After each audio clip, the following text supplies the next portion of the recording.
Are you ready? Starting now? Well, now you just messed it up, you knob. God, you know that the shit that we go through for this, huh? I know. Fuckers better appreciate it. When we started, we were just like, yeah, we're just going to do this, man. You know, shoot our wad into the wind and see what happens. What's the title of this podcast again? I don't know. I don't know. Something with a penis, I guess. Right. Our fucking faces are everywhere now. Right. You know, but You're welcome, ladies. Right. Popular with the ladies. Right. Oh, I'm not even going to apologize because hopefully it sounds fucking hilarious. Yeah, totally. This is fucking explicit now. The explicit button. Let me use my finger. La, la, la, la, la, la.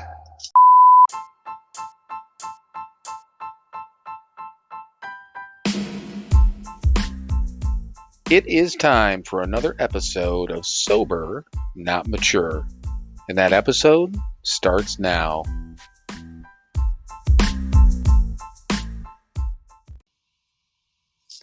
All right, everyone. Welcome once again to another episode of Sober, Not Mature. And you know what? The wait is over. You do not have to just put up with our bullshit tonight. It's been weeks, right, Mike? How long has it been? A month? It has been. It was actually almost just going to be you and John tonight. Yeah, I know there was power out in Cleveland. I thought about that. I forgot to ask you, and then I thought about it probably like an hour ago. But it came back yesterday about 4 a.m, but I was out for about 36 hours. Yeah. Well, that would have sucked on a lot of different ways. Well, I'm sure it sucked to begin with, 36 hours without power. But you know what? I'll say this: I would have missed you. How's that? Gee, thanks. Right. But okay, so we do have a guest. I don't know if anyone ever pays attention on Instagram, but we're going to have him introduce himself. So, John, introduce yourself real quick. Just give sobriety date, a little bit of background, just brief background on who you are and where you come from, and then we'll get everything started. Okay. Yeah, no problem. I'm John Machado. I live out in California, Northern California, from here originally. And my sobriety date is February 27th, 2005. And so I've been doing this thing for a few years. And I love the name of your podcast because I'm certainly sober, but I'm certainly not mature. That's a fact. Well, that's good. That's good. And I think you've written some stuff, if I remember correctly. That's a joke, but I know you've written some stuff, right? Yeah, I've written 4 books, two recently published in the last 2 years, and didn't start writing till about 3 years into sobriety. Okay. Yeah, and we're going to get into all that. Obviously, one of our main goals. I mean, we want to talk about your story, or let you talk about your story, and what you do and all that good stuff. But one of the main things is to let people know about your book and all those sort of things. And for anyone paying attention, a link to his website is in the notes, so you guys can click through on that, and you should check out all of his books. But Mike, why don't you let him know how we handle things with telling stories? Right. Well, basically, little qualifications good, but we hate drunkalogs on this podcast. So, right, tell your story, tell your background, all that good stuff. But again, drunkalogs suck. We don't need to hear them. We know how to get fucked up. We know how to fuck up our lives and fuck up the lives of everybody around us. We're interested in the solution. Awesome. Yeah. And I'm smiling as you say that. So I appreciate that. Cool. So, do you want me to jump into it? Yeah, absolutely. Yeah. So I'm originally from the Bay Area. Grew up in like everybody else, dysfunctional family. Portuguese side on my dad's side. My mom's side's Irish. So there was alcoholism on both sides of that tree. I'm the youngest of 5. And my quick drunkalog is I started drinking young. I always drank to oblivion, and that continued on up into my adult life. And then at 43 years old, I tell everybody this story, is I found myself in rehab and I didn't want to be there. So, right. Yeah. But that wasn't my first trek down getting sober. Like a lot of people, I tried a lot of times. In 1987 was my first AA meeting, and I thought, man, this is a program that's probably good for me. And my second meeting was 2 years later. Right. And yeah, exactly. So I knew it was good for me, and I just I ignored it for 2 years, and then got sober for 13 months, 89 to 90, and got a job transfer down to Southern California. Changed my phone, changed my address, left, never told my sponsor, and jumped back into what we do from 1990 up until 2005 when I got sober this time around. So. Okay. All right. So, I guess, and I don't remember what part of California do you live in. Not that it matters. I was just No, no, no. I'm in curious. the Bay Area, so I'm about 35 miles east of San Francisco. Okay. Gotcha. And just Yep. What and you town? know, I was going to say Mike knows Yep. Mike knows that area quite a No, bit. Concord, California. Okay. Yeah. Yeah. Right. And I mean, I went to high school in Sacramento, so right. Oh, okay, yeah, right down. I'm only about 80 miles from there. So gotcha. Yeah. Exactly. Yeah. Yep. And so in 2005, I ended up at a doctor's office wanting to speak to a shrink. And it was a female doctor, and she had me take a blood test, and they called me the next day, and she said, I when was the last drink you took? Because your liver enzymes are out of whack. And I said, well, I had drank the night before, which is reality was I drank up till about 3 hours before the medical appointment. Sure. And she said, no, on letting you check in with the shrink, but I will certainly put you in touch with the chemical dependency counselor. And so that's how that happened in 2005. And Okay. so I filled out a form before I spoke to the psychologist. I was actually somewhat honest on that form, and got into the meeting with him. And it was that quickly he said, "No problem, man. We can get you into rehab tomorrow." To which I said, I don't want to get on any type of psych meds or anything like that. To which he said, with a smile, "I think the best thing we can do for you right now is to get you off everything." Mm-hmm. So, and then I had to make that decision. You know, I laugh when it's in the book that there's a decision to make. It's an obvious decision, but for us, it's a difficult decision.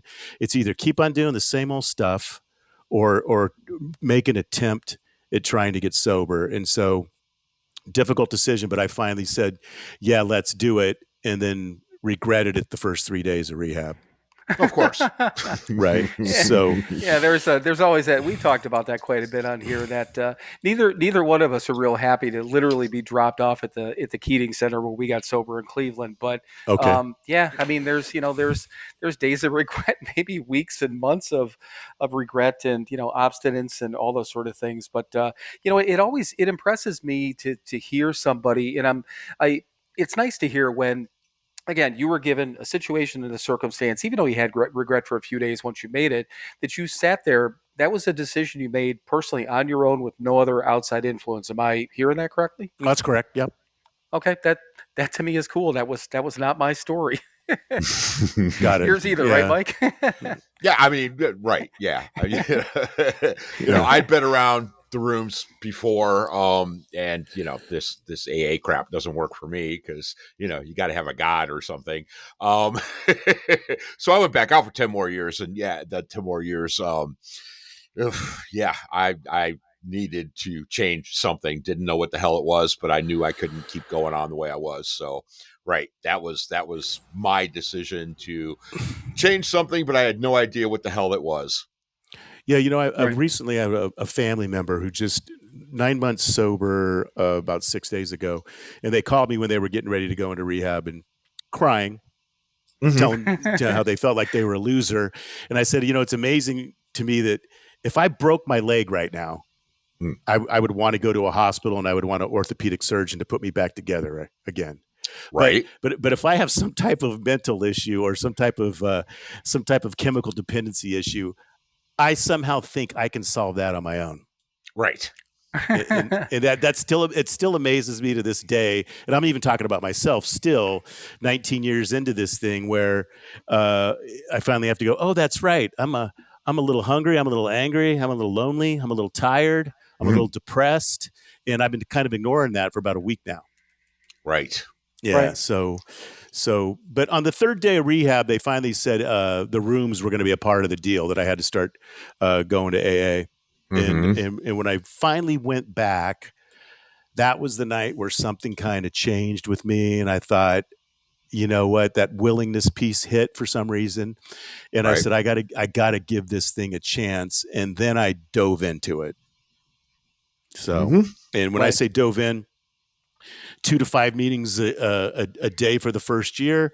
And some people say, how'd you do that? Well, my employer didn't want me back. And Right. so I had a year of disability where I had plenty of time. And I say this to this day, it was one of the most profound years of my life, but also one of the busiest years of my life because I got a sponsor.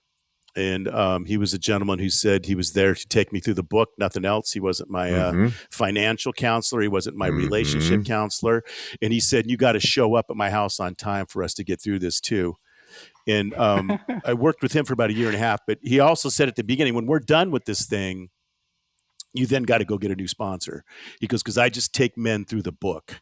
Hmm. And then I move on to the next guy. He's not with us anymore, but it was one of those, let's read it, let's talk about it. Do you understand it? And Mm-hmm. I think the best thing he said to me over all this, and it's the most basic of all basic things, was if you truly believe in that first step, he said you're going to be all right. Right. Right. Right. Yeah. Yeah.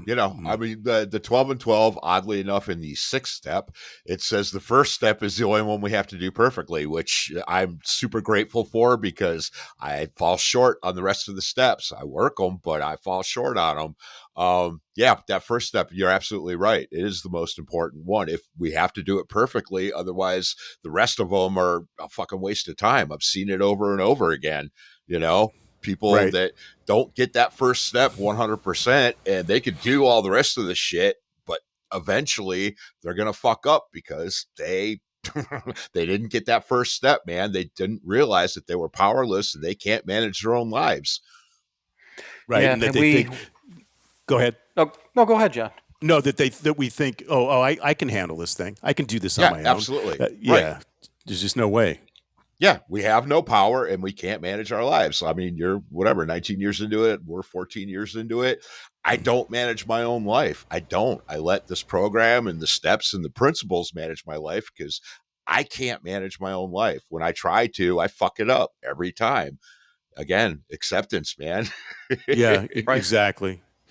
And And so that, there was a lot of people that we ran across that, and there was one we brought up and mentioned him on here quite a bit because he was a really good friend of ours. And by the way, it just came up. I got an email, Mike, that through, I don't know, whatever the site was of Daryl. Daryl's passing Mm-hmm. is coming up at some point Mm. coming up shortly or Yeah, soon, seems next few about weeks, right. month, whatever. Yeah. Really good friend of ours, and he was a firefighter. Good dude. We all are, right? mhm. Bounced in and out. But I mean, we were at a meeting one time. It was a big book meeting with another friend of ours, who ended up being a good friend of ours. But Daryl, our friend Daryl's just sitting there. He goes, I can't comprehend the first step. I can't get it. I can't. He wouldn't admit the fact that he was powerless, Right. And I mean, he's dead, So, and Yeah. it was alcohol and drugs. He was on pain meds, all these different things that led to it. But he did what we do when we're untreated and when we don't get that first step. And I mean, I haven't sponsored a ton of people, very few, quite honestly. And there's a couple of guys that I sponsor that came, they bounced back in, and I'm sponsoring them. And like, okay, we're gonna start with the first step. To like, I've already been through 1 through 3. I'm ready for 4. I'm like, well, okay, you've been through them, but clearly you didn't get one, so we're starting there. What do you mean I didn't get it? Well, did you drink again? Did you use again? That you didn't get it, And it's a hard basic thing. But to Mike's point, knowing that the only thing I have to do perfectly is understand the fact that, like he just said, I don't run my own life, and my life is unmanageable. I'm powerless, and my life Yeah. is unmanageable. Is if I go out and I decide to do this shit on my own, God forbid, I'm not only drink, I'm gonna die. I know that. Yeah. And that first year and a half, it turned into a year and 5 months, actually. I dove into the program. I also studied the concepts, the steps, the traditions, and there was a dentist in our program whose wife knew the concepts. And I even went that far. That pink cloud had me just wanting thirst for knowledge. And I Mhm. went and listened to an AA historian. I wanted to know who these two dudes were. And they were alcoholics and addicts. Mm-hmm. You know, I like telling people that it's not that confusing. It's no different than Right. it's no different than the three dudes on this call right now, on this Right. podcast right now. They were just alcoholics and addicts. Right. And this thing happened, and there is something that happens when we get together, Mm-hmm. whether it's through headset, whether it's at a meeting, whether it's having a cup of coffee somewhere or whatever. There is something that happens when we talk about our stuff. Yeah, absolutely. Yeah. So I kind of dove into that, and I'm glad I did, because I wanted to have a good understanding of what I was dealing with. And then I got lucky the first year, and that a couple of older men in the program came up to me and said, "Hey, make sure, dude, we see you at a lot of meetings, but make sure you're working the program." Uh-huh. And I had to take a step back from that. I really, truly did. I had to take a step back from that, because and this one dude said to me, he was a oil well worker from up in Wyoming. He said, "Dude, you want to be working this program. You just don't want meeting sobriety." Right. Right. And I literally fell out of my chair, because he was right. But so I had to take a Mm-hmm. step back then and go, "Oh, that's right. It comes back to these things you just talked about, these steps, and us working them in our lives, because I was a lot more dysfunctional in a lot of other areas of my lives than just the alcohol drug problem." Mm-hmm. Right. Absolutely. Yeah. Well, I mean, the simple way to say it is, it's not what you do between the Serenity Prayer and the Our Father. It's what you do between the Our Father and the Serenity Prayer. Nice. Yeah, I Yeah. was gonna tell you, like Mike explains that perfectly. So thank you, Mike. That was I was just about to come out of my mouth to say that, and it is it's so simplistic, but we heard from the start. Simple program for complicated people, and I'm one of those. I consider myself, and I think Mike will back me up here. I'm complicated. I'm egotistical. I'm impatient. I want to know I'm a why person. I want and need to know the why behind everything, and I did that for the first 9 months, and probably about drove myself out of this program and out of Mm-hmm. sobriety. But my friend Mike helped me out with that part of it, but we've talked about that plenty. But the point there is that now I'm at the point and it didn't take me that long after that to realize that, okay, I can question my job, how this podcast works. I can question all these different things in the world, but I don't question sobriety anymore. I don't understand completely how it works. I just know if I do all these things, I read a couple of fucking books, I read some, work some fucking steps every day. I be a good boy. I go to some meetings. I get on here. This is part of my sobriety. Every Friday or Thursday or whatever the hell we do it. If I do these things consistently, I'm going to stay sober. And somehow, when I give back to people and I do things for people, I get more. AA math is what we were told. Doesn't Right. make sense. Doesn't add up, but I know that that's all I have to do. I don't question. I stopped questioning it long ago, thankfully. But man, none of it makes sense. Quite honestly, the thing of it is, when you mentioned, I don't know that I've ever heard of the concepts before, but the traditions. I don't think I really started getting into those in a deep level. Not that I studied them, but there was a meeting that I went to when I moved back to Wisconsin. So probably, I don't know, 4 or 5 years sober, they started talking about traditions, and again kind of opened up my mind again. I'm like, wow, this is some crazy shit. The steps are one thing. It's like, okay, the steps are for us, the traditions are for the group, and that's how it was explained. And there's just so many different things and different people that have had different experiences, and like you said, is that sitting down, whatever it is, having a conversation about our issues, our problems, I never feel uncomfortable. And that's the one thing from the start. Never felt uncomfortable talking, probably until after I get past the first week or two.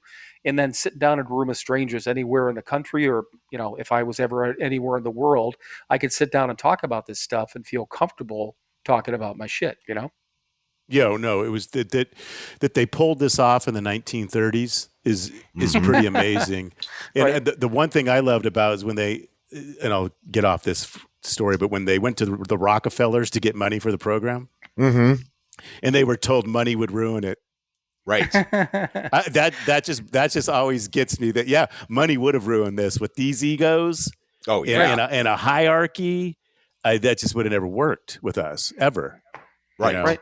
And so and then and not that I remember any of the concepts, I don't, but and it was over my head. Candidly, it was more high level in terms of the whole organization, but the traditions, the principles before personalities, it's the only one I remember. Right. Right. And it's so true though. Right. And that family member that just got sober, I told her, I said, hey, just remember when you go to these meetings, don't get caught up in the personalities. You're there for you currently, Right. you know? Right. Yeah. And so, and cause I've seen too many people just and I'm not saying I haven't been that guy. Get pissed off because somebody says whatever they say in a meeting. Right. Right. We're gonna say what we're gonna say. Yeah, it's not gonna go our way. And so I got married in sobriety 8 years ago, and I told my wife at the time, I said, just want to let you know, I have no clue how to do an intimate relationship. Right. And she said, are you serious? I said, yeah. So if you want to give me some pointers along the way, I'm willing to listen and do that, because all I've ever done is screw up every relationship I've ever been in. Right. Right. And for someone not being in our program, she had to kind of step back and kind of let that sink in, that this dude's saying he doesn't know how to do it. And I tell everybody, the best thing I have today, my best tool in the toolbox is to shut up. Yep. Oh God, yes. Yeah. Yeah, and that's not easy. I'm a talker, I know Mike knows that, but man, the difference though, practicing the pause is what we were told early. I don't remember who said it, but what used to come out of my mouth, and we've talked about it, but kind of I used to be of the, shoot first and ask questions later. And now, like Mike always says, the thoughts still come to my head. They're fucking evil and mean and nasty thoughts. But they don't come out of my mouth. Or if a thought comes out, it's now a filtered, nice version. It may be stern. It's certainly going to be to the point. I don't piss around with people anymore. But that ability to not just fly off the handle. And you mentioned it before, John, when you said that there's more to this thing, than just sitting in meetings and just not drinking. I mean, it is every single part of our lives have to be affected by this, because if they aren't, every part of our lives will be affected by this, in a negative way. And there's just no better way to put it. I mean, if we don't put this sobriety thing first, and that's the other thing too. That's a tough part, I would guess, with some people. I've only had one individual that I spent time with that, I don't know, she ended up getting kind of weird. It wasn't about my sobriety, but she felt slighted when I had to do this or that. And I'm like, I can't hang out with you. First of all, if you don't trust that that's what I'm doing, that's number one. I don't put up with that bullshit. But on top of that, if you can't give me that time, I'm not asking permission. I'm telling you, this is what I need to do. If you can't deal with that, then I got to go. I can't, Oh no! I've had this conversation with people, and again outside our program, and they said, "Let me get this straight. That comes before anything. This sobriety thing, yeah. Because without it, I'm not on a podcast right now. Right. I'm not doing a lot of things. I'm that guy in a bar with the biggest plans in the world, but they're never executed. Absolutely. Yeah. Right. I'm definitely not sitting in a house. Right. At least, right. Well, not mine that's anyway. That's your own, yeah. Yeah. So you might be in a house, in some rundown house in the basement with a bunch of other homeless people, but it's not going to be your house. No. Yeah. I'm still in touch with this one guy from rehab. He's an iron worker here in the Bay Area. And we get together every month.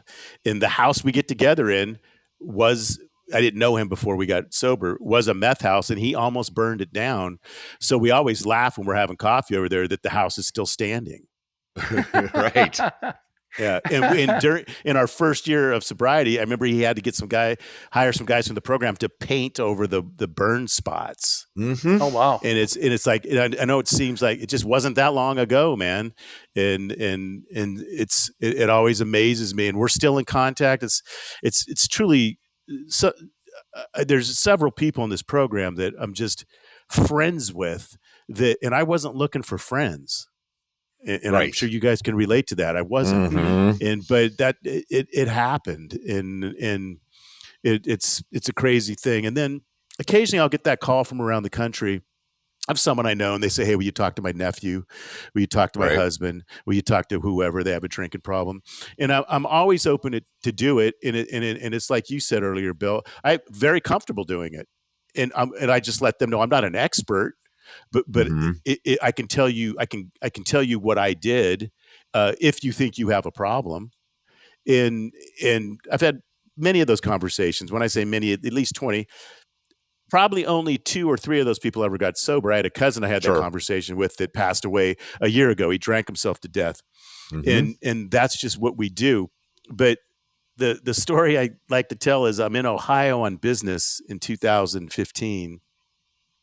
I'm having dinner. I'm by myself. I order a club soda with lime, and the waitress asked me, "Do you want anything to drink?" I said, "Just a club soda with lime." You know, that whole just a club soda with lime, right? We have to make sure they get that right. And she said, "Are you a friend of Bill's?" And she was probably early 20s. And I said, Right. I am. And she said, "You going to go out to Bob's house? It's only 40 miles away." Mm. In Akron. And it was weird is the next day I had to go to a town next to Akron. So I said, you know what? I knew it was in Akron. I just had really forgot about that over the years. And so I went Sure. out there the next day. Yep. You there? Yeah. We're here. Oh, I'm sorry. I went out there the next day, and it wasn't open yet. I wait for a lady to open it. She was a nurse. So I got to tour his house by myself. Nice. And so I'm up in his room, and I said, "So this is where he died, huh?" And she said, "Well, that's not the important room." And I said, "Why is that?" And she's standing behind me. I turn around. She's in this other room, and she said, "A lot of men died in this room." And I said, you know, again, a little ignorant. I go, "What are you talking about?" She goes, "Well, they were going to bars and getting drunks, trying to get them sober, and they didn't know what they were doing." Right. And she said, "A good number of them died in this room." And so, dude, I was just blown away by that I didn't know it. And that's right. These guys were they were winging it. Oh, yeah. You know, with good intentions, but even they didn't know what they were doing. Right. Right. Yeah. So. Yeah, we've definitely both been. Well, I live in Cleveland. I'm still in Cleveland. Okay. So yeah, you know, and we go to Founders Day pretty much every year. Yep. So and we've actually been to the house not on Founders Day, which is definitely better because there's thousands of people there on Founders Day. They just rush you right through. But yes, been to the house many times. Know exactly what you're talking about. Oh, that's interesting. I didn't know that going into this podcast. So I still sit back and wonder about that. And you guys, you know, you live out there in Cleveland, so you know, and so it's just a pretty interesting place and kind of that history of these guys trying to figure something out. Oh yeah. Yeah. Yeah, definitely. And do you know that after, you know, that they sold the house and after the family was gone and everything, there was a biker gang living in there partying for quite a few years? So I knew that they sold the house and people in the program bought it back, but I did not know the biker gang. Oh, that's funny. Yes, for a while, for like about 5 or 6 years, there was a biker gang that lived in that house, and God knows what was going on in there. But yes, pretty cool. Yeah, yeah. Didn't that guy tell us biker gang and then frat house for a little while? Because we knew about the biker gang, but we didn't. I think he mentioned the frat house too. Yeah, I think there was a fraternity that lived in there for a while too. Yeah, there was a lot of fucking partying going on in that house before and after. Yeah, it was. It was apparently a mess when they got it. Now it's a whole historical landmark and blah blah blah and all that stuff. But yeah, both of us were. Mike had more of an intention to go there the first year when we got sober. I was taken there, and then with the exception of 3 years, Mike, that we missed, 2 pandemic and one other one, we've been there ever since from 2010 through we went again this year. So every Founders Day is usually around between the 10th and the 13th or 14th, Mike. I think that weekend, something wherever like that. it falls. I think the 11th is the actual day, or the 9th. Shit, I can't remember. Of what month? Number of what June. month? June. Of June. Yep. Got it. Okay. Yeah. Got it. Yeah, and then they have if you want to hear some history, they do this lady, and she's been sober now for 40 plus years, I think, right, Mike? That does the history of the Big Book. And that's we've done it. One time we went in, literally to soak it all in. Then other years we went there because it was so fucking hot. We got it's one of the only air conditioned place on the campus. Nice comfy auditorium chairs, and but she's fun. They who do the whole background and history. Yeah, of Big she Book. she was Lois's assistant for the last that's right. like 10 years of her life or something like that. So yeah. Oh, really? Really? Yeah. So a connection there. Wow. Okay. Mhm. Yeah. Yeah. Yeah. I mean, and she knew Bill briefly. You know, he passed towards the beginning of her time there, but yeah, she was Lois's secretary, for lack of a better word, for the last 10 years or so of her life.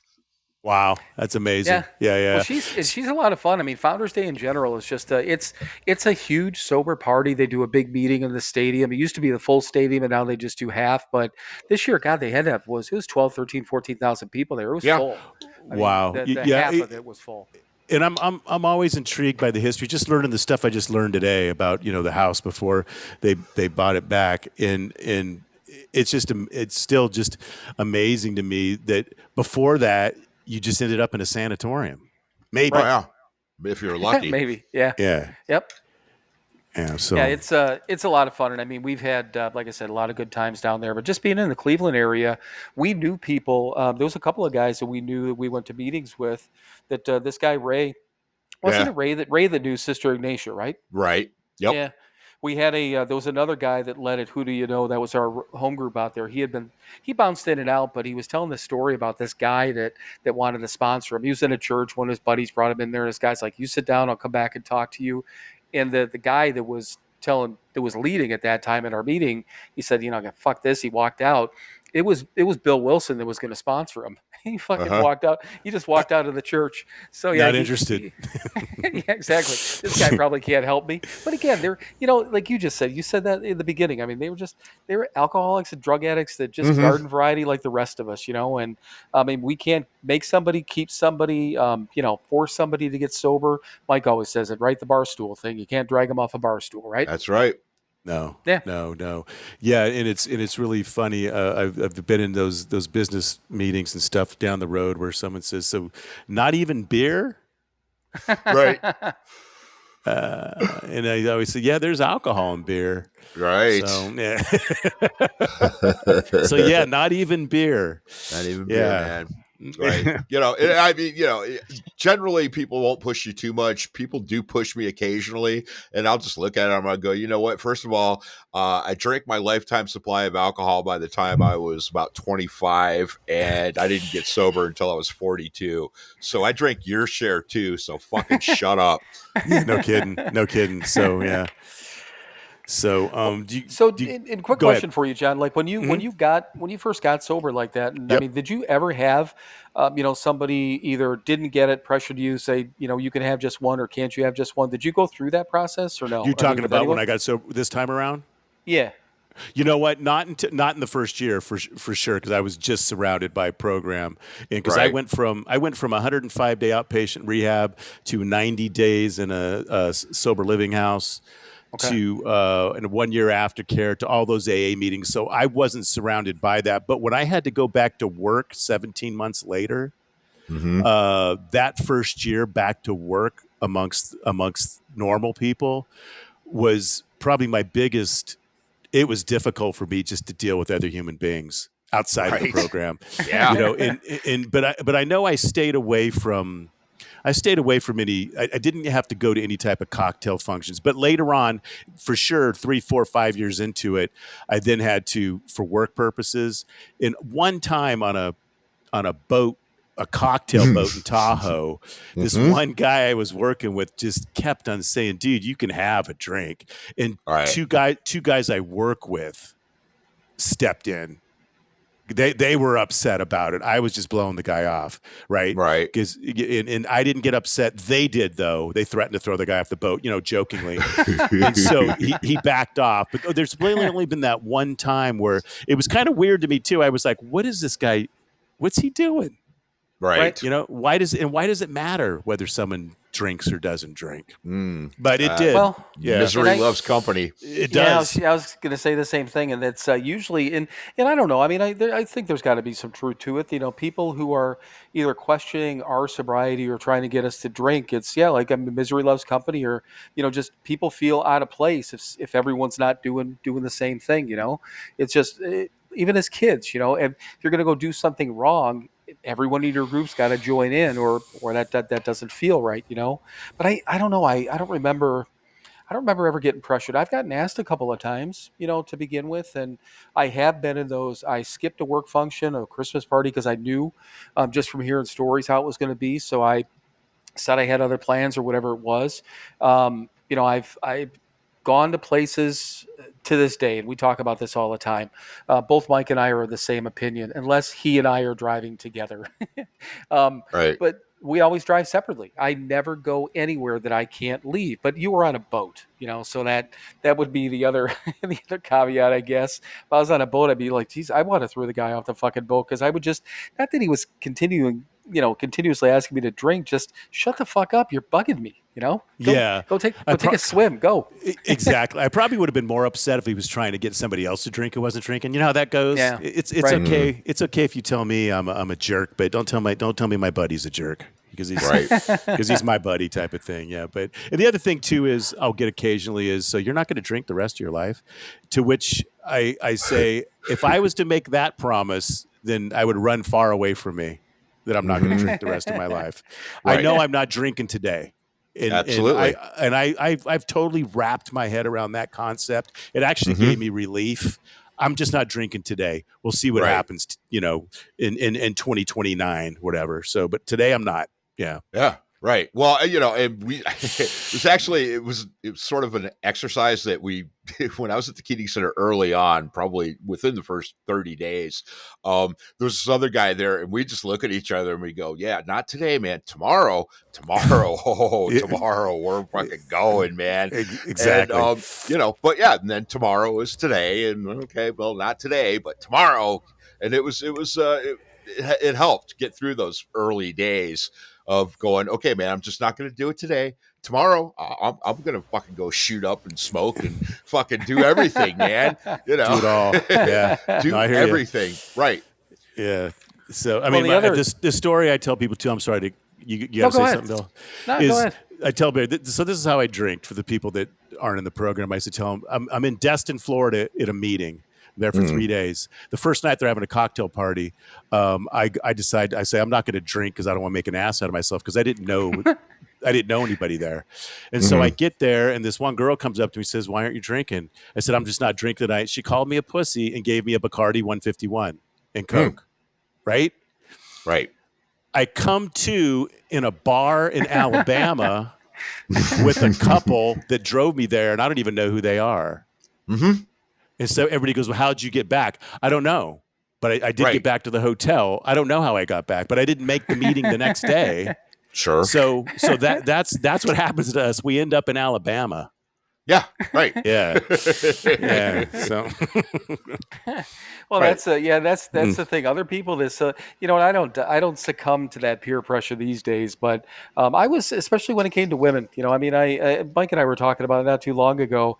I don't remember how we got on the subject though. But whoever I was with, I would drink what they drank, type of thing. I was kind of a chameleon that way.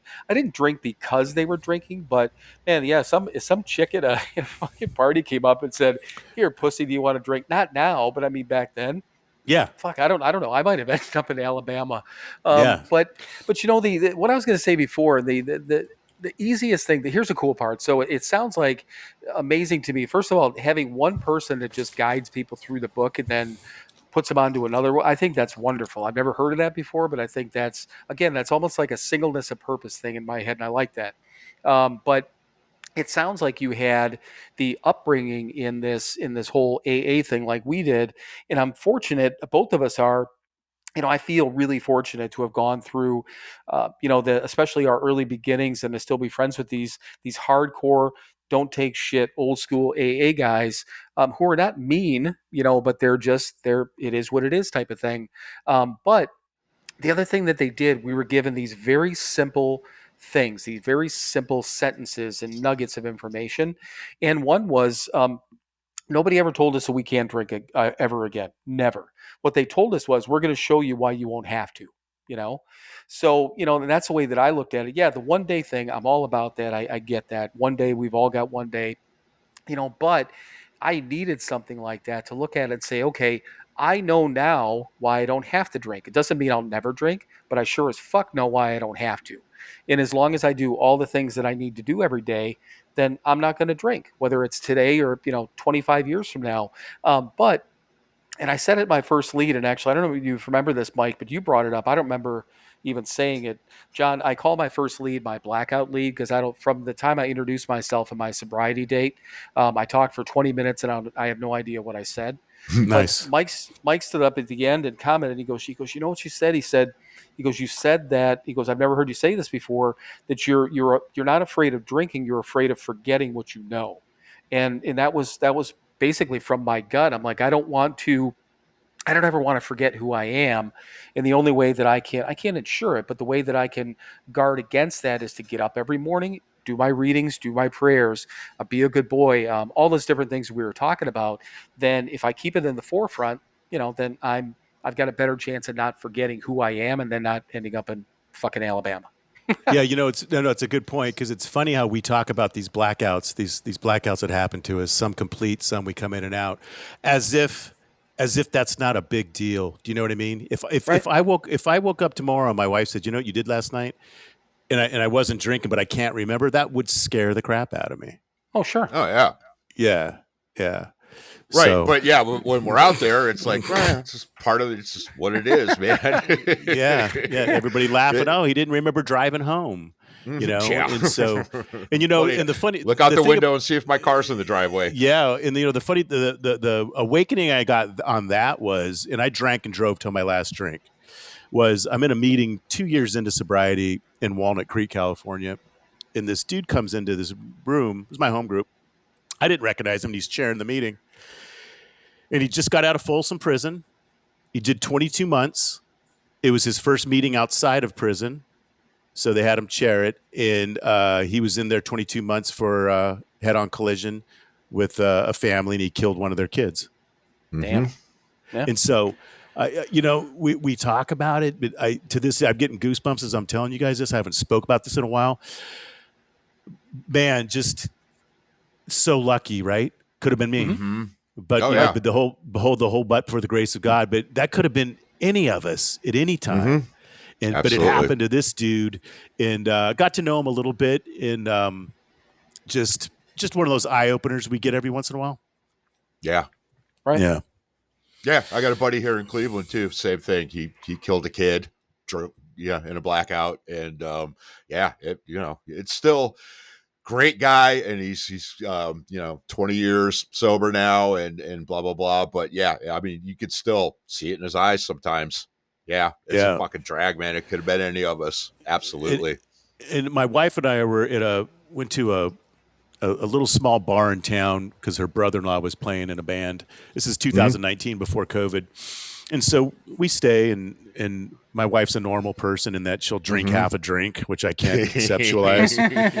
I got one of those. Yeah, wow. And so we're leaving at 2 a.m. because we know the band, and she's talking to her sister, and so we're leaving, and she's going, "What's wrong with you?" When I'm driving home, I said, "It's after 2 a.m, and a third of the people out here right now are drunk."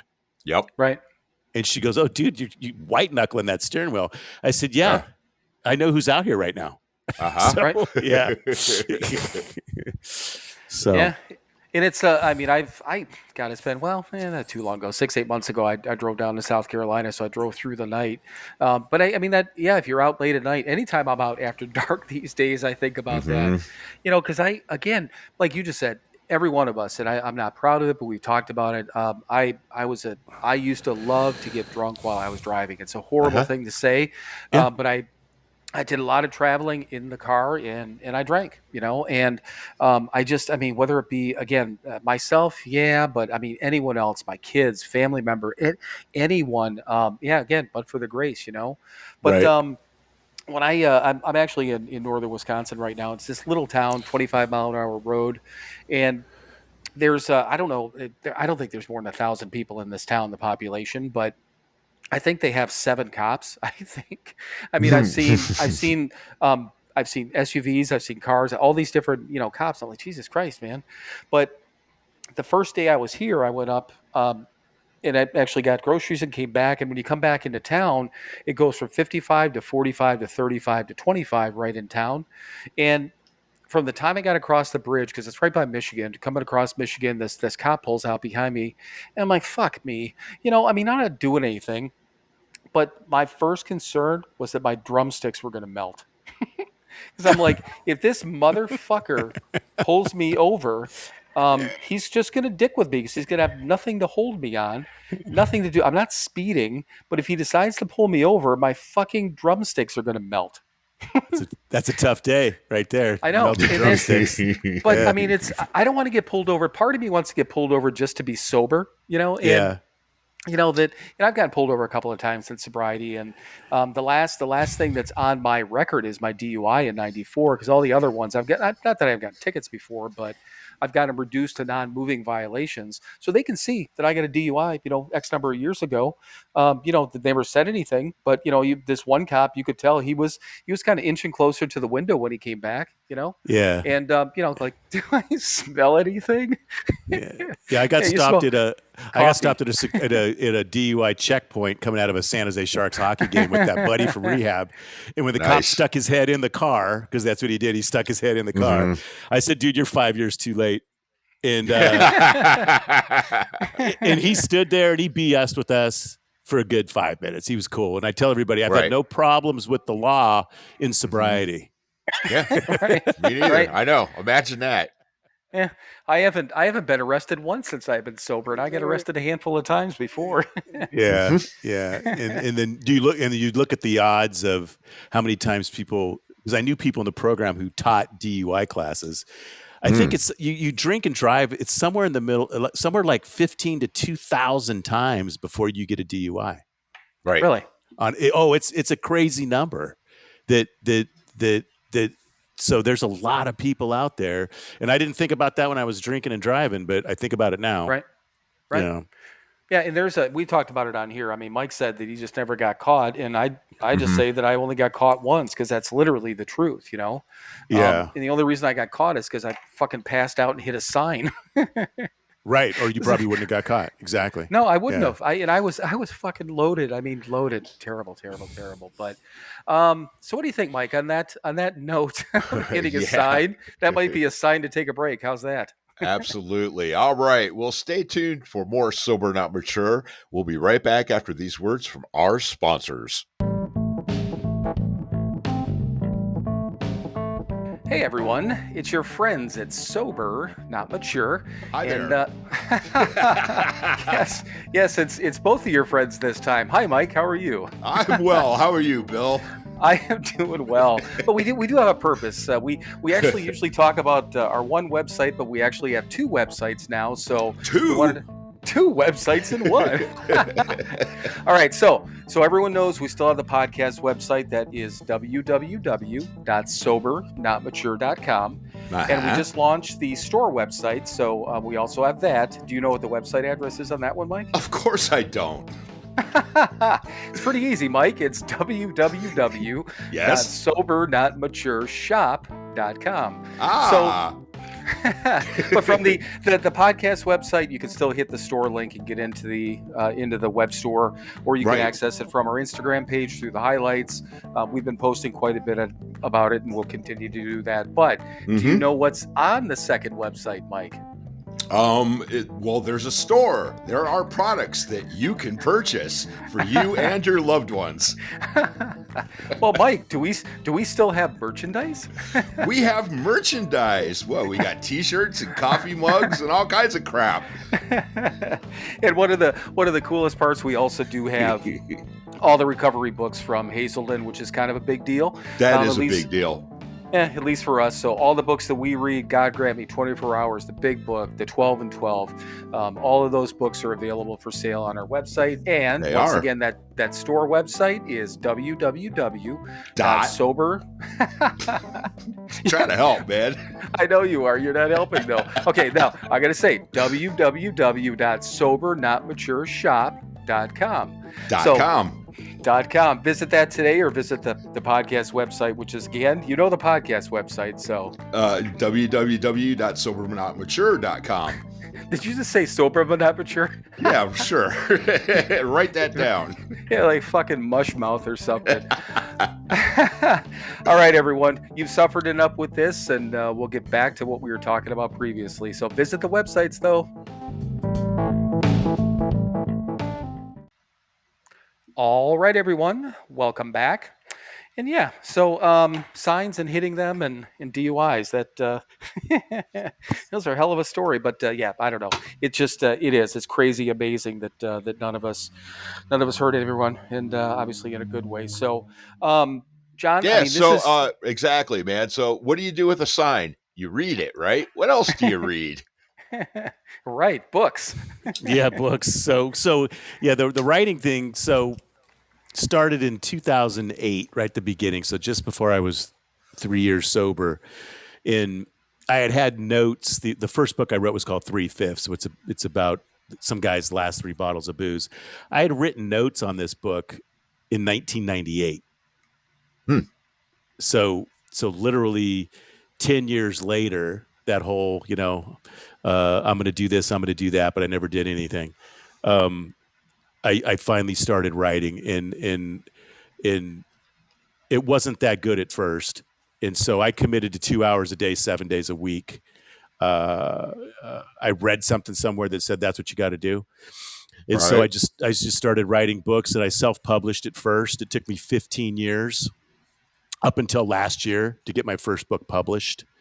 And when that finally happened, it was 2 years of rewrites because the publisher wanted it changed.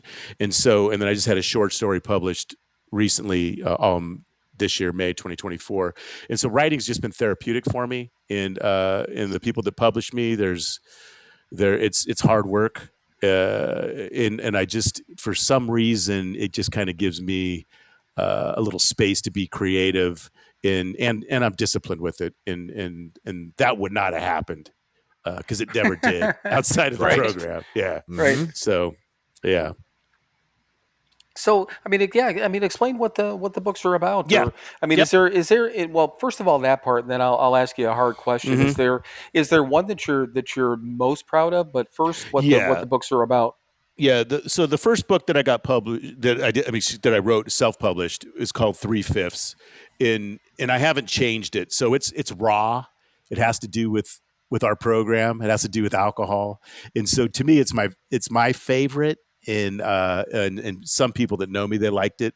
Not that a lot of people read it. Um, the second book that I wrote that eventually became my first published book is called Bronze Jazz, and I that's got published only because I was trying to get another book published.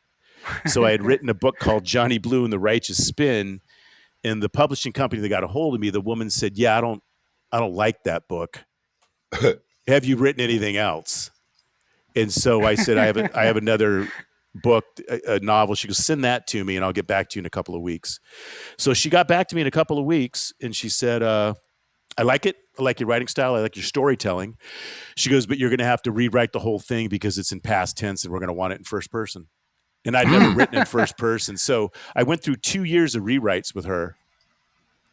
Some chapters didn't make it. Some chapters I had to write anew.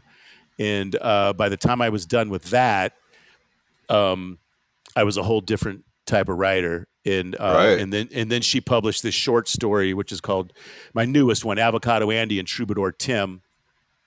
And it's kind of a book about acceptance. And this is the biggest compliment she's ever given me. And it was one word.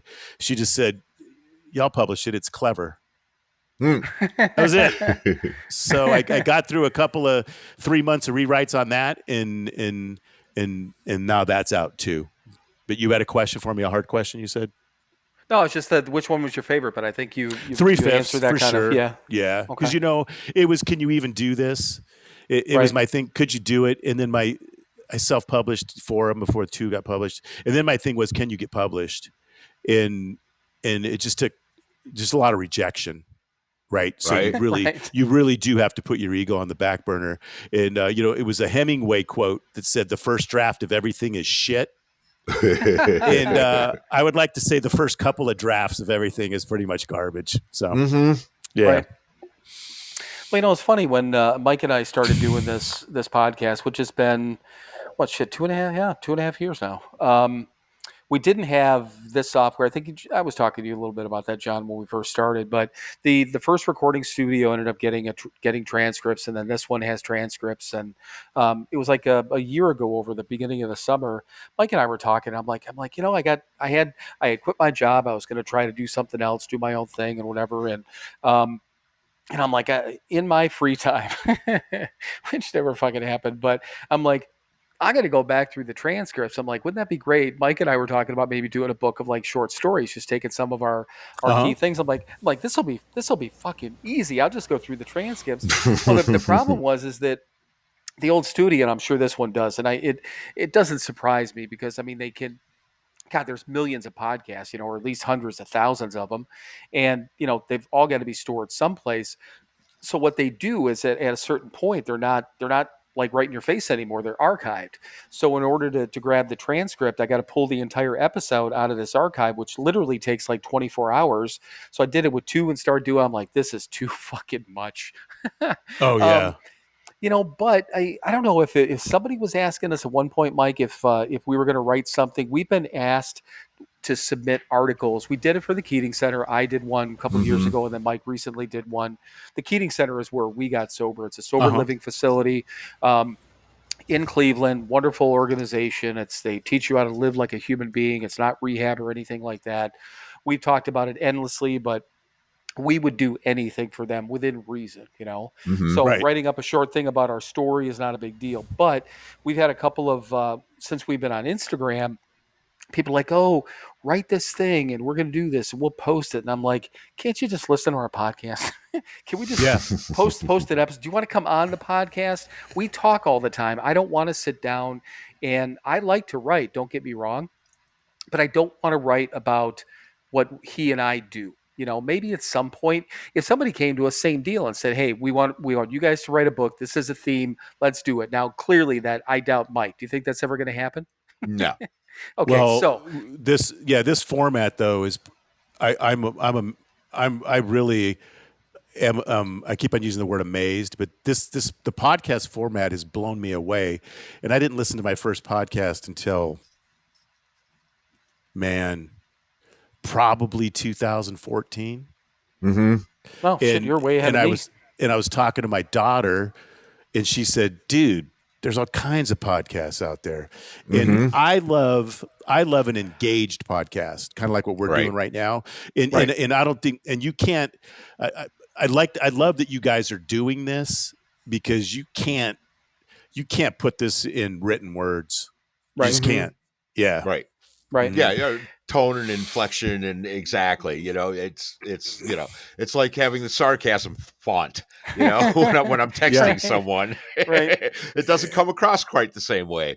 It And doesn't, and you guys and are. when I'll shut up, but it's a natural flow with you guys too, and Eh, that in itself is takes talent. Well, and here's the thing, and the funny part about that is we never came out of to do this. It was talent. We came into it a little bit egotistical to start. At least I did, which is not it's not unheard of for me. But so I didn't start listening to podcasts until when did we start this? Mike? February of 22, right? Yeah, Yes. yeah. So February 22. So it's like October, November ish is when I discovered podcasts at 21 because coming out of the pandemic, blah blah blah. I started listening to them. It was like my meeting in the car type of thing. And then we always get together. Mike and I are family now. We're not, but we are. We're not biological family, but we're brothers and we're all part of the same group. So we were at Thanksgiving and that November, and I'm telling about these podcasts. I'm like, this chick I'm listening to, she's interesting. I mean, I don't really line up with everything she says, but I'm learning a lot and I enjoy it. But I'm telling him all this stuff. I'm like, we can do that shit, can't we? He's Yeah. like, what? I'm like, well, just fucking talk shit into a microphone. I'm like, can we? He's like, fucking A, we can. So we procrastinated for 2 months or 3 months or whatever it was, and then just started doing it. And the only goal that we had, how we approached this is just we're going to get together. Mike and I are going to get together every Friday night because he lives in Cleveland. I moved back to Wisconsin, which shit now, Mike, it's been 10 years. Oh no, Yeah. 11 years now Yeah. since I left Cleveland. It was 3 years and a couple years sober when I left. Um, So we don't see each other all the time. Enough here and there, but not all the time. So okay, this is our time to shoot the shit with each other. And then we just started telling stories and we are reminiscing, and that's how it started. And we didn't have our first guest on until the summer of 22. We got a new recording studio, had did a couple of test things, and people started approaching us every once in a while. Didn't even know how to do that, But I don't know. It's just the point of it is all that we want to do. First of all, we don't edit anything. All the words that come out of our mouth, I cut the middle for our website promo. I'll cut a little bit, like a second of silence off the beginning and end. That's all that I do. We don't go through and polish up the ums and this and that. Because what do you say, Mike? We're not what, so we don't do what. We don't edit, so yeah, we don't lie. We don't, so we don't have to cut anything out. Yeah, and we're Right. not polished and professional, so this is not polished and professional. Right. I think might have been your exact words one time, which That made me sounds laugh. right. Yeah, but it's fun. We tried to get on here. We've had some people on that have just been insanely nervous when they get on. We're like, just give it 3 minutes, you'll be fine. All we're gonna do is just pretend like nobody else is there, and we're just having a conversation. So that's the point, And it's our meeting every Friday night, and thankfully every once in a while, people like you approach us. And I don't even know if I asked you, how did you even come across us? We're just always curious to see how people heard of us. Yeah, so it's a good question. I work with a marketing lady, and she's up in Reno, and she said, "Hey, you need to check out some of these recovery podcasts. You need to get on a podcast."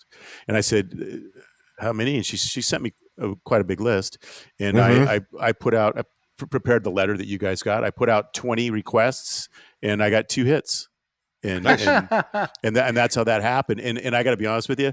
I didn't even know it existed like the way it existed, literally, until a month ago. Right. Right. Yeah. So So who was the other podcast? Just curious. I just wonder if it's the yeah, one I the way listened out. The way out. what's the name? Is it a guy or? It's a guy from Jason from Minnesota. God, you know what? It sounds familiar. I don't know that I've listened to it on a regular basis, but again, scanning lists, I've seen them here and there. But it's just interesting to me because we had somebody else reach out to us and, said just did an internet search and found us. I'm like, well, at least Google's working in our favor every once in a while. Well, and the marketing person who got that, I mean, that's what she does is search stuff out. So she searched you guys out quickly. It wasn't, yeah, she goes, I'll get back to you. And literally she got back to me in a half hour. Nice. Yeah. And it was funny because I was on a podcast before this one. And so I'd never been on one. So, you talk about the nerves, but I'm really never that nervous when it's recovery folks. But this guy Right. was on Skype. And you guys were telling me, and so I'd already bought the headset. And so when I came on with him, he goes, "Man, you sound clear." So yeah, I was laughing. I said, "Well, the only reason I'm clear is because I'm going to be on this other podcast." And they said, "Get a headset." Right. Yeah. Yeah, and all that was, like I was saying to begin with, all of it was trial and error, and then this the studio thing like we have here. This is kind of cool, but we were using Riverside Riverside got too fucking big for us. They were trying to and I don't doubt that somebody who's got a lot of money and high quality equipment stuff like that. And I mean, my computer is Mike's computer is a Chromebook. It's what is that 2 years old? I think. Yeah, it's a year and a half. Yeah. Yeah, and I mean, Chromebooks basically is just a vehicle to get on the internet, so his should be fine. And then my computer, I had to have an actual PC a Windows PC in order to run Riverside. So this is a second one I've had, but I've only had this one like a year, But we had so many problems, and every time they're blaming it on us, and it was getting really frustrating. So I just started doing some research and came across this Zencaster. It's $20 a month, and when we first logged on, Mike's like, "Oh my God, there's not even a whatever button." And he's like, "This is simple." He goes, "I think this is exactly what we need." You know what? It is what you need because let's face it, you guys want to do this. It's Right. raw. All we're doing here is talking and telling. I always tell myself before I talk to anybody in the program, just tell the truth. Right. And I think it's kind of like, remember when they said that back in the days, the Rolling Stones would do one cut, done, right, for an album. and now you can get stuff so touched up that it's not even their real voices. And I don't want to, I want to listen to music live. I want to listen to podcasts live. Yeah, for sure. Absolutely. Yeah. Yeah, and like I said, all of it was, the things that some of the things that we don't do now, we don't do them on purpose. But to begin with, we didn't do them, so we didn't know any better. Uh-huh. Well, I was nervous as when you said get the headset. I'm like, oh man, you guys it's got the Zencaster. Tell my wife, so these guys got a studio, and she goes, dude, just do what they told you to do. All right, Right. which was so simple. I bought a headset on Amazon, and they dropped it off on the front porch. Yep. Right. Yep. Plug it in and start talking. Yeah, and again, all of it trial Yeah, and error. That's all that it's been. So So, but yeah, I mean, it's a lot of fun. But so, would you just said kind of say what kind of what comes off the top of your head and things like that. What was the first time you led? Speaking of that, what was your first lead like? my first lead. Yeah, if you led up and told your story in front of a group of people. Oh, you're talking about chair. We call it chairing a meeting. Sharing. Oh, sharing. Yes, Okay, sorry. Yes, you do. Yes. So it was really that's funny. So I'm still the guy I was working the 12 steps with. He said, "Yeah, you're not chairing any meetings until you got a year sober." So I did. I had a Yep. year sober, and so I was home group getting ready to do it. Just sucking down bottles of water like they were whiskey. And he came up to me and he said, dude, I've never seen anybody drink water that fast. He goes, what's going on? I said, I'm really nervous. I don't want to screw this up. He said, hey, John, don't worry. He said, half the people in the room won't be listening to you. They'll be in their own heads. Yep. And he Right. said, dude, you're not that important. Just tell the truth. Yep. And so, and so I did that because you know how you guys started this off. You know, you would hear some people. You're so vulnerable that first year that they could get into a good drunk log, but it didn't matter about that. We've all been drunk. We've all not had the ability to handle our booze. It's why we're here. And so, Right. yeah, we did all that. And then what got us here, you know, and what's it like now? And that's why I was so glad to hear you guys say that at the beginning of this. I really was. And so that's how that started. Yeah. Right. Yeah. War stories. Yeah. Nobody, we don't fucking care. You know, I do know this. It was crazy emotional. That first, I was such a raw nerve to just talk it out in front of people, you know, Right. versus that was kind of blew me away. But you know, that got better over the years. But me and my wife were at in Phoenix with I was there for a meeting. We met a friend of mine who's sober, and he got sober through the church. He'd been sober longer than me. And his wife asked me a question about my first year of recovery. And dude, we're sitting there eating ice cream, the four of us, like adults. And dude, I start crying and nobody said anything, right? They're all uncomfortable. And so afterwards, my wife goes, wow, that kind of touched a nerve. Huh? I said, apparently. And it was just about that first year.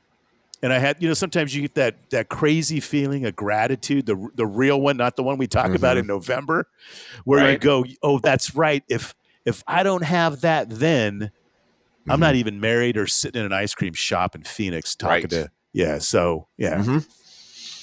Yeah, and it is funny because that's another very, very common topic between Mike and I is that I mean, gratitude and being grateful. And quite honestly, and I've said it probably 1,000 times, there are so many times that I forget to be grateful. I forget that I should be grateful because again, it's my egotism, it's my impatience, it's what I think I deserve, quote unquote. I mean, yeah, I've done the work. I want to get some stuff in return and all that stuff, but I don't deserve anything. Yes, do the work, get the results. That's it. But I'm not promised anything. Just because I'm sober and I'm being a good person doesn't mean that life's gates are going to open up for me and I get all the whatever it is that I want. But the times that it really clicks, like that comment like that, about how was your first year, when I mean, I understand what I have. I understand what I would give up if I don't have this, and all the lives I blow up and all that stuff. But it's the little things that it's usually my kids. Sometimes it's a family member or a friend. That'll just say something like, I want you to tell you how much I appreciate everything you do for me, or the fact that you're in my life, whatever it is, it'll be something like that, or I'll get a call to help one of them or to help somebody else, and I don't even think twice about it. I just do it. And Right. those are the times when you're like, God damn it. I'm like, that's what all this shit is about. It is. Being able to go like you said, you were driving home at night at 2 a.m. That's freedom. That's absolute 100% freedom. Now, granted, you're white knuckling it so you don't get hit by a drunk driver, but the fact that you have the ability to drive home at that time, I've gotten calls when my son was a little bit younger. He's almost 24 now, but I always told him, I'm like, if you're out and you're drinking with your buddies or whatever, if you need a ride, you need to make the phone call. I will come get you. There's no reason in the world. You may wake me up. I may be a little bit tired, but I'll have the ability to come get you. And he did it a couple of times. And those are the times that, getting a call at, 1 o'clock in the morning and, driving 45 minutes away to go get my son. I'm not mad at him. I'm just like really grateful that I'm in that position, that he has that ability to call me and not do the stupid things I used to do. Well, how responsible is that he makes a call to have someone come pick him up because he's been drinking? Right. Well, I and I the only thing of it say is, that and I only say that because I've never made that call. oh, I Right. wouldn't have. And Yeah. that my mom during that time frame, my dad was an alcoholic, died sober, but I mean he was a mess. So my mom dealt with that, and she just the way that she was. I never would have called her to pick me up ever. But my ex-wife, my son's mom, she and I thankfully and surprisingly enough, once I got sober, we started to get along better. Yeah. But she and I don't even remember how it happened, but we talked to him about it. We were open with him and said, you're underage. We're not going to tell you that it's okay or we condone it or anything like that. But if you're going to do it, this is what you need to do. This is what you don't need to do. This is what you can't do under any circumstance. And if you do these things that you shouldn't do, I'm going to kick your fucking ass Right. because there's just no reason for it. And if there was a reason, because we're being open, and the difference is that we never gave him the we'll do it, but type of conversation. Like, we'll come pick you up, but we're talking in the morning. Um, Never was that part of the conversation. We'll come pick you up as long as you called us. You're not going to get a talking to. The only time that I would have had a conversation with him, and I did a couple of times, is if he did something out of character, and then I'd have a conversation saying, basically, what the fuck, or if he Right. would have gotten in trouble or done something, God forbid, illegal or something like that, then he's getting a conversation, but just to be able to call. And the one night I went to pick him up, he called me when about halfway down there. He's like, and I could tell when he was drinking because he slurs up a little bit, but he's also more conversational. And gets me on the phone. He's talking to me. I'm like, are you okay? Do you still need the ride? And he's like, yeah. He goes, can you give Mike a ride home? I'm like, you mean Mike that I know? And then I'm like, that doesn't even matter. I don't care who it is. I said, your friend Mike needs a ride home too. Yes, absolutely. But he just called me because his drug friend Mike needed a ride too. Drunk Mike needs a ride too. Yeah, I still take a phone call about every 3 months from a friend of mine who she's still actively out there drinking, and my wife always goes, and she's always drunk, and my wife always goes, so why do you put up with that for over an hour? I said, my wife's name's Joan. I said, Joan, do you know how many people listen to me in drunken stupors over the years? Right. I Right. mean, I used to unplug the phone before I started drinking, like I couldn't plug the phone back in. And it's that drinking logic. And she goes, okay. I said, so I need to hear it. I do need to hear it. Mm-hmm. And Right. because it's not that far from us. It really never is. Right. Yeah, and I mean, I have no, and Mike and I think, Mike, you and I were just talking about this, last week or the week before about, the reason that we don't go to, hang out in certain places. Not that we feel like we're going to drink or use. It's just that we don't want to deal with some of the shit sometimes, right? No, absolutely. Yeah. I don't like being around those people those people that are exactly like me. I don't like that person anymore. Yeah, I'm Yeah, a but good it's person. But I mean, if it's somebody we know, if it was a friend of mine that needed a ride, to your point before, John, I mean, how many thousands of times, how many hundreds of thousands of people are driving out there right now and they're loaded, Oh So yeah. I don't know, just going out, quote unquote, out of my way, for a minute to go help somebody I know, give them a ride. I mean, I don't mind doing it. I don't want to be taken advantage of under any circumstance, but I suppose if nothing else, it's a way to get back a little bit, right? It is. It is, and it's just a realization for us. I don't. When I attend, there's 2 meetings I have to attend every year. One of them's going to come up in Dallas, and at the event, later on that night. There'll be drunk people there, but I do notice this though. It's a small percentage of people that really go too far. Right. Most human beings actually drink like, ladies and gentlemen. And so I avoid them because I'm like you guys, and that I don't have much tolerance for the repeated story. That's what I call it. Right. Let me tell you this one more time. Louder. Let me tell it to you louder this time. So you really understand me. Yeah. Yes. Did I tell you about that time when I did this? Yeah, you did. You did. Yeah. 7 minutes ago exactly you told me that.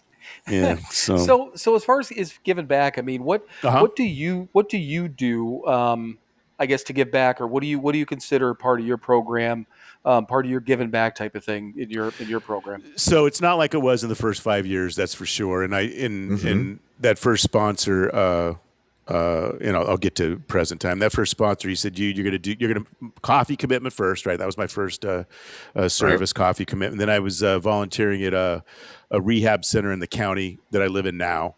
That's since been closed, by the way. And why that was pretty cool was that I would see people from the meetings I was going to around the county end up in there. And some of them doing the Thorazine shuffle, that type of rehab center. And then after I switched sponsors, and who I switched sponsors, he's still my sponsor today. He's in his 80s now. Nice. We did a homeless shelter over by the San Francisco airport, and did that for a couple of years with him. And now service is it's either program or not program. Like I told you about the gentleman I have coffee with once a month. There's a lady I got sober with too, and about the same time, Nancy. We're going to be having coffee here in a couple of weeks, and so I stay in touch with them. The family member that's 9 months sober right now, I'm talking to on a way more regular basis now that she got sober, and that's been nothing but good for me to hear too. I keep on repeating that it's good for me to hear. I do want to hear what it's like. In fact, I had a conversation with her the other night. She was upset. You guys will relate to this. Some guy in the program who had a 1.5 year sobriety went back out. And she was saying, this dude always just said the right things, and I thought he had his act together. And I said, hey, here's the deal. People are going to go out, right? Regardless of how good they sound in a meeting. Oh, right? Yeah. And I told her a story about it. I was 5, 6, 7 years sober, and used to go to college basketball games with this dude named John. He was 13 years sober at the time. He started saying some weird stuff in meetings. He went back out on pills, opiates. He was found dead in a bowling alley 9 months later. Right. And it was literally everything was fine. Everything wasn't fine. Yeah. And I won't forget that. And it's because so she goes, oh, I said, it's what happens. I said, you're probably going to see more people go out than stay. Not probably. Oh yeah. You're gonna. No, you will. Yeah. Right. And I said the odds of us getting this thing right and staying in this, keeping it right for the rest of our lives is very rare. That's the one day at a time concept. Right. And so there was a dude that asked me, so you think you're ever going to drink again? I said, well, if you were a betting man, you should bet that I am. And he looked at me and I said, but I'm not drinking today. Right. And somebody said, dude, you shouldn't say that. I said, it's true. Yeah. The odds are exactly. Yeah. And so the odds are we're alcoholics. That's what we do. We drink. It's what we do. And so people get sad on that comment, but I'm fine with the just the harsh reality of that comment. Absolutely. Yeah. Right. Well, that reminds me of Siegfried and Roy when the tiger attacked him and people got pissed off at the tiger. It's a fucking tiger, man. They trained him to play and do tricks for a while, but sooner or later he went back to being a tiger and wanted to eat one of them. Yeah, tigers eat other mammals. Yeah, yes, that's what they do. It is what it is. You can't get mad at the goddamn tiger. That's what they do, Yeah. So anyway, that's what I do now, and I talked to you guys earlier about. I've taken at least 20 phone calls from around the country, and there was this one guy. It was through that same guy I was talking about in Phoenix. A buddy has in Minnesota I talked to, And he'd call me up, and he got sober through his church. He'd go, dude, I don't think this guy gets it. And I said, Rich, yeah, nobody gets anybody sober. Right. I said, dude, so No. I know you did it through the church, so just we don't know if the dude's going to get sober or not. He might not. And he goes, so you're not pissed off about that? I said, no, dude, no, I'm not.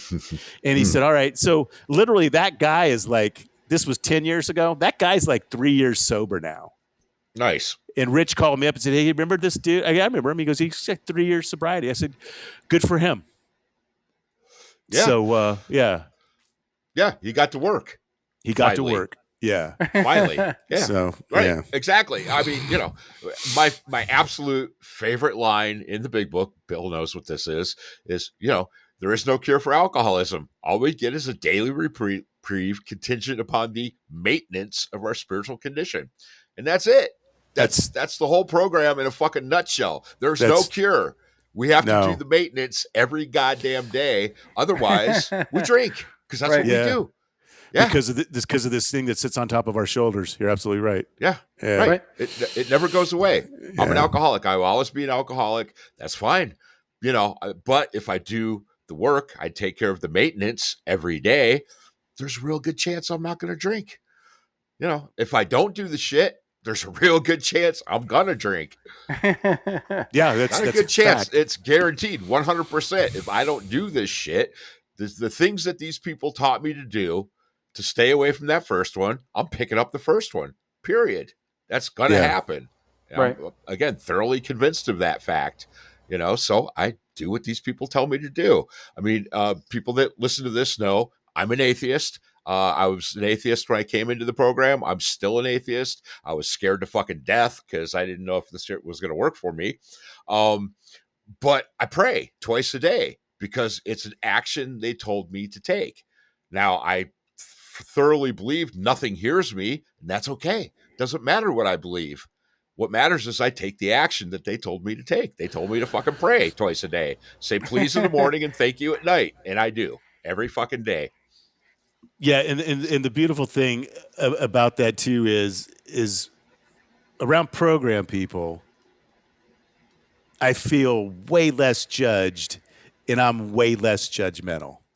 Mm-hmm. Right. Yeah. Now you take me away from program people, and I'm not such a nice guy at times, but that's good stuff that you just said there, because we're just working this program, man. That's all we're doing. Yeah, that's all we're doing. Really good buddy of ours, his wife got sober. They were running partners for years and years, and she finally, they were in and out and whatever, and so they're familiar with the program, and she finally made her decision and started working the program, and her sponsor kept her away from him, and he was pissed, right? And he said, okay, fine. You know what? I know what the program is. I'm going to go and I'm going to work these steps to the best of my ability to prove to you motherfuckers that it doesn't work. And he's 10 years sober now. Nice. Nice. Right. Yeah. I'll show you. That's right. I will work this. And he did. He honestly worked it to show that it didn't work, and it fucking worked. That's awesome. That's a good story. Yeah. Yeah. That's our buddy Tony. And we actually had both him and his wife Angel on here. And Mike brought up that story, and because he had told me about it. I've known Tony for a number of years, not as long as Mike has, but I don't know, whenever he told me a couple years ago before Tony was on, I'm like, are you serious? I did not know that about our buddy. And then, he told that story on here, and I laugh every time I hear it, because I'm like, that's just, if there's nothing else, there's nothing else that proves that this shit works. It's taking somebody who did it to try to prove it didn't work. That's a good good exercise. It's crazy, no doubt. Oh, it's crazy. So, what else, John? I mean, anything else about the books? Anything about what you're doing? Anything else you'd want to, I don't know, talk to people about as we wrap up? I mean, no, thank you guys. Thank you guys for letting me talk about the books, because I didn't want to come out on here and just do that. And thank you for putting it up on your Instagram site too. I appreciate it. No, I think one of the main things that I heard recently too is we talk about, people always talk about look at what the booze and the drugs did to them, but I think people don't understand what it did for us. Oh yeah, You know, that's the bigger piece on what it did for us. And it did a lot for me at first, you know, as you guys can relate. But Yeah. the last 2 years it didn't. And those were Right. miserable. Those were miserable years. I wouldn't even answer my door. It didn't even matter if you came over. Because if you didn't call me first and tell me you were coming over, I used to have family and friends go, dude, I came over yesterday. And I said, yeah, I heard you knock or ring the doorbell, but you don't come over here without letting me know first. I mean, Right. that was my miserable attitude holed up in an apartment. Yeah, And definitely. and we're not that way anymore. I'm not saying that I'm this squared away dude, because I got this thing on my shoulders called my brain, and it works in overdrive sometimes, and I have to do stuff to calm it down.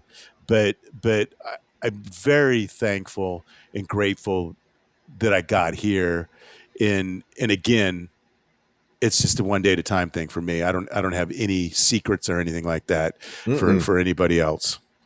Right.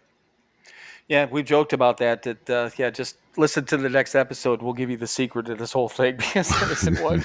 Yeah, can keep him coming Yeah. back. You know, there was a guy. I left a meeting once, and there was this guy, Roger. He'd always speak. He'd always to say the same thing. And so outside, I said, "Dude, he's since passed away. He died of a heart issue during surgery." And I said, "Dude, why do you always say the same thing?" And he said, "John," he goes, "Yeah, I'm not talking for you." Right. I need to fucking hear it. I got to keep reminding myself. He said, "It's for me and the newcomer." I said, Right. "All right, touche." Well, So yeah, and that's that whole principles before personalities, where you know, get caught up in something that's just not necessary. absolutely. Yeah, but yeah, actually reminding her, we last couple of episodes, God, constantly we say that. It makes me laugh that we have to remind ourselves of these things. You know, okay, don't be a dick today. Yeah. Treat people nice. You know, Right. just don't. All these things we have to keep. Okay, listen, you're an alcoholic. You can't do these things today. Yeah, you And can't act like a child today. Exactly. yeah, and it's kind of laughable, but it is. I mean, you know, the quick forgetters, right, Mike? Absolutely. Selfish and self centered. That we think is the root of our troubles. Right. Bingo. But honestly, John, I mean, seriously, we appreciate you coming on, and yeah, by all means, the books. I mean, we realize that people want to, you know, tell their stories, but we have no issue whatsoever, obviously, and we welcome that.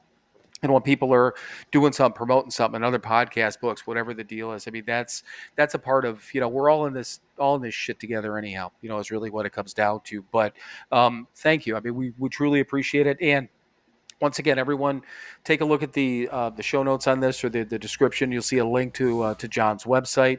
If you're looking on, obviously, if people see it on Instagram, you can follow a link through there. You got to copy and paste it, which I don't think you can do on Instagram. But go on Spotify or Apple. You can click through and obviously get to his website. But do you want to say what your website is right off the bat too? Oh, it's johnallenmachado.com. Same Okay. as the title on the books. Same as my Instagram. Perfect. Cool. Okay. Well, I think we're done, right, Mike? I think Mike, Yeah. not done yet. Mike's turn to get us out of here. Mike does a closing, so it's time for John, you and I to be quiet for a minute, okay? Got it. All right. Well, thank you everyone for listening to another episode of Sober Not Mature. Thank you, John, for joining us and sharing your wonderful story and a great conversation with us tonight. Now go out there and do something nice for somebody else this week.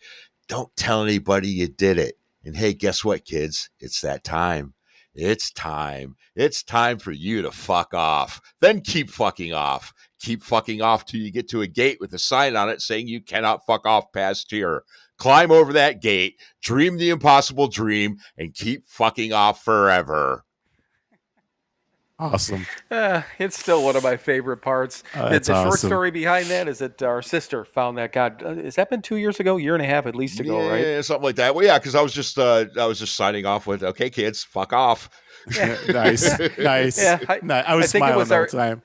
It was like our first real episode, like episode 4 or 5 or whatever. And I said, we got to think of some fun way to like sign off on this. And Mike's laughing. He's like, the only thing I can think of is fuck off. So I'm like, okay, well, I guess we're doing that. Nice. Yeah. But no, seriously, thank you. You know, very, very much. We appreciate it. And then everyone, visit his websites, check out his books, reach out to him on Instagram. We just appreciate obviously somebody coming on here and sharing, taking their time, number one, but sharing all this story. So thank you very much. Okay. Thank you both.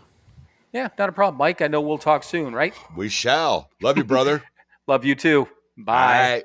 Bye. And now it is time for you to fuck off. Then keep fucking off. Keep fucking off until you get to a gate with a sign on it saying you cannot fuck off past here. Climb over that gate, dream the impossible dream, and keep fucking off forever.